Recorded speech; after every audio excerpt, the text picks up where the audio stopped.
The key to the double is to hit your opponent below his rib cage, which knocks him off his center of gravity. Wrapping your arms around his legs prevents him from regaining it.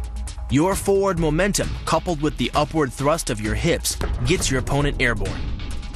Driving him to the mat can yield over 3,000 pounds of injury-producing force. That's like dropping a 20-pound bag of cement off a 9-foot ladder onto someone's chest. The key to the sprawl is sliding your legs backward, while leaning in and locking your hips at the same time. This forces your opponent's center of mass beyond its stability zone. Coupled with the downward thrust of your forearms, he's now supporting your entire upper body with the back of his neck and head, which leaves him face down on the mat, vulnerable to any number of attacks. The power of this move comes from the spin. Like the wrecking ball at the end of a demolition crane, the power is generated by the rotation of the body. In conjunction with the snap of the knee, the foot achieves a velocity of nearly 30 miles per hour. When the heel connects with the solar plexus, it transfers 1,400 pounds of force, enough to damage internal organs and fracture multiple ribs. It gets its power from the pressure exerted by your legs. The first leg imparts pressure to the carotid artery. The second leg, working in conjunction with your arms, optimizes that pressure, transforming you into a human vice grip. If your opponent doesn't tap out, he'll pass out. Much longer and permanent brain damage can ensue. Is a combination of two levers. While your legs push up on your opponent's neck, your arms apply downward pressure to his trapped wrist. The opposing forces turn the elbow into an ad hoc fulcrum point. The armbar can result in a complete destruction of the elbow's articulating structures. The move is difficult but devastating. There's no opposing object to push against, so all the energy of the move must come from the momentum of the leap and the acceleration of the kick. The snapping motion of the lower leg functions much like a coiled spring.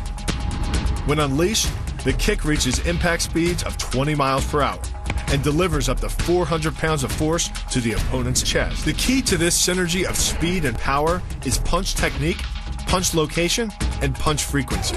With your elbows tucked in behind your fist, the energy of each punch is maximized. And because the punch is delivered to your opponent's core along a center line, the more directly that force is transmitted to his body. The effect is similar to that of continually slamming a battering ram against a door. No matter how strong, it can only sustain so many blows before it collapses. This kick is all about speed. The further the foot travels, the greater its acceleration, and the more dangerous a weapon it becomes. Powered by the muscles of the hip flexor and the quadriceps, by the time your foot reaches your opponent's throat, it's traveling nearly 40 miles per hour. That type of speed yields over 1,000 pounds of force, enough to puncture the Adam's apple and crush your windpipe. The power of the takedown is derived from the simple mechanical advantage you hold over your opponent. By wrapping up his striking leg at the upper thigh, you've placed your opponent in what's called conditional stability. If he remains stationary, he could technically maintain his balance indefinitely. But by driving him backward and initiating a sweep of his other leg, you've added two destabilizing factors, and the loose center of gravity simply cannot hold. By grabbing the wrist, you provide hundreds of pounds of additional leverage. This reduces your opponent's ground weight by half and allows you to more easily knock your opponent off balance. The rotation of the hips then amplifies the power of the leg sweep. Coupled with the wrist grip, you are in complete control of your opponent's body. Leaning back slightly and driving the knee up utilizes the full power of the thigh, and the foot accelerates up to 16 miles an hour in just 1/4 of a second. That's twice the acceleration speed of a Porsche. Coupled with the rotation of the hips, the kick can impart 450 pounds of force upon impact with the ribs.